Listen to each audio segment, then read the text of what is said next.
बिस्मिल्लाहिर्रहमानिर्रहीम। अस्सलाम वालेकुम। मेरा नाम है शराफत अली ख़ान। आप देख रहे हैं मेरा यूट्यूब चैनल का नाम है UR मेंटोर। आज की क्लास के अंदर टेक्स्ट की फॉर्मेटिंग के ऊपर डिस्कशन करते हैं। आज मैं आपको बताऊंगा कि HTML के अंदर अगर हम पैराग्राफ लिखते हैं या कोई हेडिंग देते हैं या कोई भी टेक्स्ट हम ऐड करते हैं तो उसकी फॉर्मेटिंग कैसे की जाती है।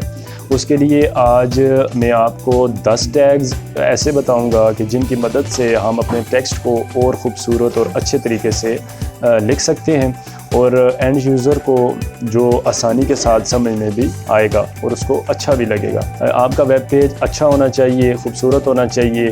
तो जब तक टेक्स्ट की फॉर्मेटिंग नहीं होगी तो टेक्स्ट एक नॉर्मल टेक्स्ट ही होगा। तो वेब पेज के अंदर कोई भी टेक्स्ट जब आप ऐड करते हैं उसकी फॉर्मेटिंग लाजमी है। वो 10 टैग्स कौन कौन से हैं? वो 10 टैग्स हैं। सबसे पहले जो टैग है वो बोल्ड है, यानी कि टेक्स्ट को कैसे बोल्ड किया जाएगा। बोल्ड के साथ एक दो और टैग है जो HTML5 हमें प्रोवाइड करता है, वो है स्ट्रॉन्ग का टैग भी हम यूज़ करते हैं टेक्स्ट को एज ए बोल्ड दिखाने के लिए। उसके बाद जो टैग होगा वो हमारा आई टैग होगा। आई टैग से हम टेक्स्ट को इटैलिक शो करवाते हैं। उसके साथ आई से मिलता जुलता टैग है हमारा EM का टैग होगा। EM के टैग से हम टेक्स्ट को एम्फेसाइज्ड टेक्स्ट कंसिडर करवाते हैं।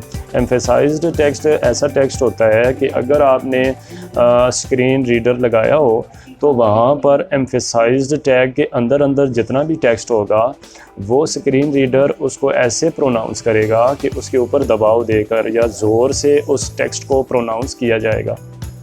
यानी कि अगर वो टेक्स्ट आम नॉर्मल हालत में हम टेक्स्ट को टेक्स्ट कहते हैं, तो अगर वो एम्फेसाइज्ड टैग के अंदर टेक्स्ट हम लिखेंगे तो उसके ऊपर वो ज़ोर देगा जैसे वो टेक्स्ट ऐसे उसके ऊपर दबाव देकर उसको प्रोनाउंस करेगा।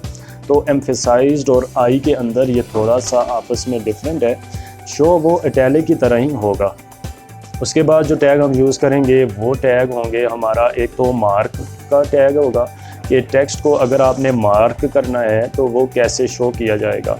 तो मार्क टैग के अंदर जो भी हमारा टेक्स्ट होगा वो ब्राउज़र उसको हमें as a mark text show करेगा। तो उसके बाद जो नेक्स्ट हमारा टैग होगा वो इंसर्ट का टैग होगा, यानी कि टेक्स्ट को अगर हमने वहाँ पर किसी टेक्स्ट को as a inserted text show करवाना है तो वो हमें इंसर्ट के टैग के अंदर लिखना पड़ेगा। तो इसी के साथ नेक्स्ट जो टैग होगा वो हमारा डेल का टैग होगा। डेल टैग के ज़रिए हम किसी भी लाइन के अंदर अगर किसी टेक्स्ट को या वर्ड को हम डिलीट शो करवाना चाह रहे हैं कि ये टेक्स्ट डिलीट हो चुका है, या मिसाल के तौर पे हम करते हैं जी दिस इज़ अ रेड, अब स्टेटमेंट चेंज करते हैं, दिस इज़ रेड को काट के शो करवाना है हमने, तो दिस इज़ रेड अब नहीं है, दिस इज़ ब्लू। वो रेड को कटा हुआ या उसके ऊपर लाइन या deleted text as a deleted text उसको शो करेगा। तो डिलीट का टैग वहाँ पर यूज़ होगा। उसी के साथ हमारे पास जो लास्ट दो टैग बच जाते हैं वो हैं, एक है सुपर स्क्रिप्ट और दूसरा होगा सबस्क्रिप्ट। सुपर स्क्रिप्ट टेक्स्ट उसे कहते हैं कि एक नॉर्मल टेक्स्ट है, नॉर्मल टेक्स्ट के साथ साइज़ में छोटा होगा और उसके साथ सुपर स्क्रिप्ट अगर हम टैग के अंदर उसको यूज़ करेंगे तो वो लाइन से थोड़ा अबव हमें नज़र आएगा। और इसी तरह सबस्क्रिप्ट जो होगा वो भी नॉर्मल टेक्स्ट से थोड़ा छोटा होगा और लाइन से थोड़ा नीचे वाली साइड पे हमें दिखाएगा ब्राउज़र उसको। तो इसी तरह हम इन 10 के 10 टैग्स को यूज़ करेंगे। तो ये कैसे काम करेंगे, इनके प्रैक्टिकल यूज़ के लिए चलते हैं कंप्यूटर की स्क्रीन के ऊपर और देखते हैं कि ये कैसे 10 के 10 टैग यूज़ किए जाएंगे। तो आइए चलते हैं कंप्यूटर की स्क्रीन के ऊपर।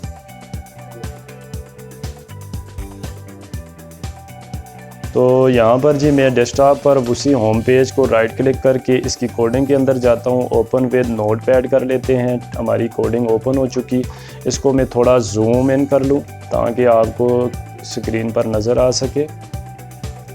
यहाँ पर मैं यूज़ करता हूँ, सबसे पहले मैं एक पैराग्राफ लिख देता हूँ। दिस इज़ अ पैराग्राफ और P टैग को क्लोज़ करते हैं। इसके साथ मैं इसी को कॉपी करता हूँ, नेक्स्ट लाइन के अंदर इसको पेस्ट करता हूँ और आपको सिर्फ डिफरेंट बताना है। मैं 3 दफ़ा इसको पेस्ट करता हूँ। डिफरेंट ये बताना है मैंने आपको कि बोल्ड टैग यूज़ करेंगे तो उसका आउटपुट कैसा हमें नज़र आएगा, और जो स्ट्रांग का टैग हम यूज़ करेंगे उसमें और बोल्ड के टैग के अंदर आपस में क्या डिफरेंस है। तो यहाँ पर पहली पैराग्राफ के अंदर मैं बी टैग को यूज़ करता हूँ।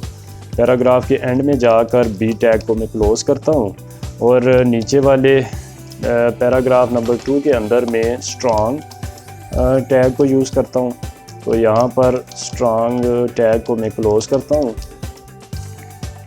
और इसको मैं कंट्रोल एस की मदद से सेव करके मिनिमाइज़ करता हूँ और ब्राउज़र को डबल क्लिक करके ओपन कर लेता हूँ। तो इनका आपस में डिफरेंस देखते हैं कि क्या होगा। यहाँ पर नीचे आप देखिए कि दोनों, दिस इज़ द पैराग्राफ, ये भी बोल्ड टेक्स्ट के अंदर है। दूसरा जो पैराग्राफ था मेरा वो भी बोल्ड टेक्स्ट के अंदर हमें शो कर रहा है। तो इसको भी मैं जूम कर लूँ तो आप ज़रा देखिए कि करीब से कि ये कैसा दिखता है। तो यहाँ पर देखें इन दोनों में फ़र्क तो कोई भी नहीं है, लेकिन क्या है कि हमने इस पैरा नंबर 2 को हमने स्ट्रांग टैग के ज़रिए हमने मेंशन किया है, और पैरा नंबर 1 को बोल्ड के अंदर मेंशन किया है। जस्ट इसका इतना फ़र्क है कि नज़र ये बोल्ड की तरह ही आएगा, लेकिन क्या होगा कि एक पैराग्राफ को हमने स्ट्रांग टैग के अंदर लिखा है, जिसका मतलब ये है कि भाई इसके ऊपर हमने थोड़ा कंसंट्रेशन ज़्यादा करनी है। यानी कि जब भी कोई एंड यूज़र या कोई भी होगा जो आपका इसको कोडिंग को यूज़ करने वाला बंदा, उसको इस चीज़ का एहसास होना चाहिए स्ट्रांग टैग के अंदर जो पैराग्राफ या जो टेक्स्ट हमारा होगा उसके ऊपर हमने ज़ोर देकर उस टेक्स्ट को या उस लाइन को मेंशन किया है। लेकिन फ़र्क जो आउटपुट में नज़र आएगा वो कोई भी उसमें फ़र्क फील नहीं होगा, वो एज ए बोल्ड टेक्स्ट की तरह ही हमें नज़र आएगा। तो जहाँ पर आप फील करते हैं कि स्ट्रांग टैग को यूज़ करना है वो यूज़ करिए, जहाँ पर आप बोल्ड टैग को यूज़ करना चाहें आप उसको कर सकते हैं। तो ये 2 टैग तो हमने सीख लिए हैं।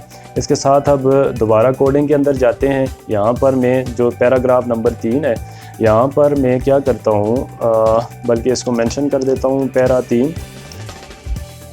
अब इसके अंदर जी मैं इसी को कॉपी करता हूँ, कॉपी करके जल्दी इसको पेस्ट करता हूँ। इसको पैरा नंबर 4 कर देता हूँ।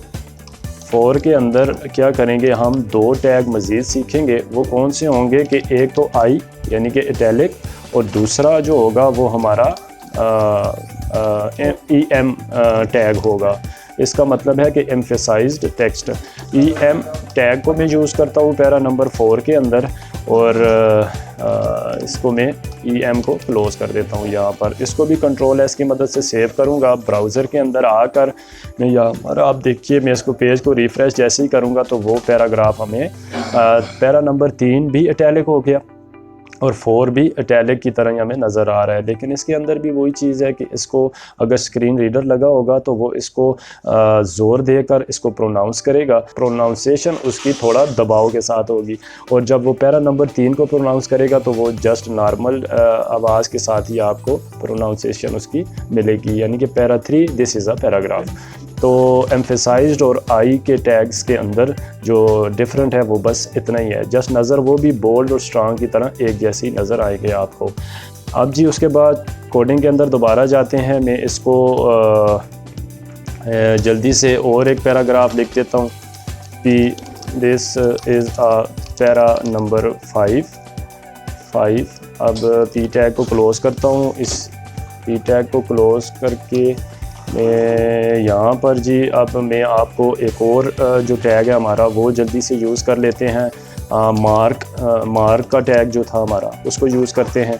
दिस इज़ अ पैरा से मतलब हमारा ये होगा कि, बल्कि मैं इस टैग को मैं यहाँ थोड़ा सा आगे कंट्रोल एक्स से कट करता हूँ। कट करके पैरा नंबर 5 से पहले इस टैग को यूज़ कर देता हूँ। यूज़ करने के बाद मैं यहाँ पर इस मार्क को क्लोज़ करता हूँ और कंट्रोल एस की मदद से सेव करके ब्राउज़र के अंदर आकर पेज को रिफ़्रेश करते हैं। रिफ़्रेश करने के बाद आप देखिए this is a para number 5 जो येलो बैकग्राउंड के साथ हमें नज़र आ रहा है, यानी कि वो हाईलाइटेड टेक्स्ट है। अब ये मार्क टैग को हम इस तरह यूज़ कर सकते हैं। अगर किसी चीज़ को हमने मार्क करना है पैरा के अंदर या टेक्स्ट को या लाइन के अंदर, किसी भी चीज़ को, मखसूस चीज़ को हमने अगर मार्क करना है तो वो इस तरीके से मार्क टैग का यूज़ करके हम उसको आसानी से कर सकते हैं। तो मार्क टेक्स्ट भी आपने देख लिया जी। अब नेक्स्ट कोडिंग के अंदर जाकर मैं यहाँ पर पी टैग का दोबारा यूज़ करता हूँ और दिस इज़ पैरा नंबर 6 और पी टैग को क्लोज़ करता हूँ। यहाँ पर इंसर्टेड और डिलीटेड टेक्स्ट जो हैं वो कैसे काम करते हैं वो ज़रा देख लेते हैं। यहाँ पर क्या है जी कि पैरा नंबर 6 है।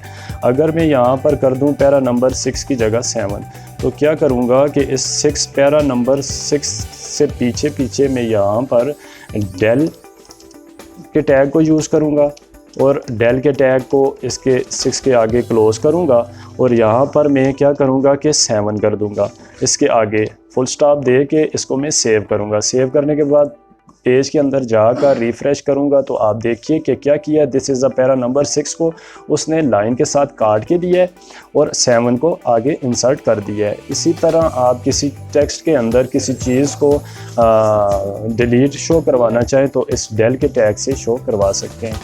तो इसी के साथ जी कोडिंग के अंदर दोबारा जाते हैं। यहाँ पर मैं इसको कॉपी करता हूँ, इस पैराग्राफ को कॉपी करके पेस्ट करता हूँ। तो डेल पैरा नंबर 6 को डेल के टैग को मैं क्या करता हूँ कि यहाँ पर डेल 6 है और डेल 7 को क्लोज़ किया गया है और इंसर्ट 7 के अंदर INS का यूज़ करते हुए यहाँ पर क्लोज़ करता हूँ INS को। तो सेम रिज़ल्ट होगा। सेव करिए, सेव करने के बाद ब्राउज़र के अंदर जाकर रिफ़्रेश करेंगे तो यहाँ पर देखिए वो उसने क्या किया है, this is a para number 6 को उसी तरह डिलीट के साथ शो किया है और 7 को इंसर्ट कर दिया है। तो इसके और ऊपर वाले पैरे के अंदर थोड़ा सा डिफरेंस है, वो ये है कि 7 को उसने नीचे वाले इंसर्टेड टेक्स्ट के अंदर अंडरलाइन भी किया हुआ है, जिससे पता ये चलता है कि एक टेक्स्ट को ख़त्म करके दूसरे को इंसर्ट किया गया है। तो इस तरह आप डेल के टैग को यूज़ कर सकते हैं और इंसर्ट के टैग को भी यूज़ कर सकते हैं। दोबारा कोडिंग के अंदर जाते हैं और जल्दी से आखिरी 2 टैग्स जो हमारे हैं उनका यूज़ भी सीख लेते हैं। यहाँ पर हम मैं पैरा नंबर 8 में देता हूँ, पैरा नंबर 8 पी टैग को क्लोज़ करूँगा। अब मैं दिस इज़ पैरा नंबर 8 ये जो लाइन है इसको मैं क्या करता हूँ सब स्क्रिप्ट के अंदर मेंशन करता हूँ, इसके अंदर मैं इसको बंद करता हूँ। तो सब टैग को भी मैं क्लोज़ करूँगा और जल्दी से मैं इसी को कॉपी करके नीचे पेस्ट करता हूँ। सब की जगह सुपर स्क्रिप्ट का यूज़ कर देते हैं नीचे वाले पैरा के अंदर। तो ऊपर वाले पैरा नंबर 8 और पैरा नंबर 9 के अंदर मैंने क्या किया है, सुपर स्क्रिप्ट टेक्स्ट शो किया है और जो पैरा नंबर 8 था उसके अंदर मैंने सब स्क्रिप्ट का यूज़ किया है। तो इन दोनों का रिज़ल्ट देखते हैं कि ब्राउज़र हमें कैसा दिखाता है। इसको सेव करते हैं। सेव करने के बाद ब्राउज़र के अंदर जाकर पेज को रिफ़्रेश करेंगे। रिफ़्रेश करने के बाद आप देखिए this is a para number 8 जो है वो नॉर्मल टेक्स्ट से थोड़ा कदरे छोटा है और छोटा होने के साथ साथ ये लाइन से थोड़ा नीचे शो कर रहा है। इसी तरह सुपर स्क्रिप्ट क्या कर रहा है कि वो नॉर्मल टेक्स्ट से उसी तरह छोटा है और जो लाइन से थोड़ा सा अबव हमें शो कर रहा है। तो इसी तरह सुपर स्क्रिप्ट और सब स्क्रिप्ट जो चीज़ें हमें शो करवानी होंगी, ज़्यादातर जो मैथ्स के फार्मूलाज़ के अंदर हमें ये चीज़ें करनी पड़ती हैं। तो अगर आपने इस तरह की कोई चीज़ें आपने शो करवानी है अपने वेब पेज के ऊपर, तो आप सुपर स्क्रिप्ट और सब स्क्रिप्ट की मदद से इस तरह की स्टेटमेंट शो करवा सकते हैं। इस उम्मीद के साथ कि आपको ये क्लास अच्छी लगी है तो मेरे चैनल को ज़रूर सब्सक्राइब कीजिएगा, वीडियो को शेयर कीजिएगा अपने दोस्तों के साथ। अपना ख्याल रखिए, अपने इस चैनल का भी। मुझे दीजिए इजाज़त। अल्लाह हाफिज़।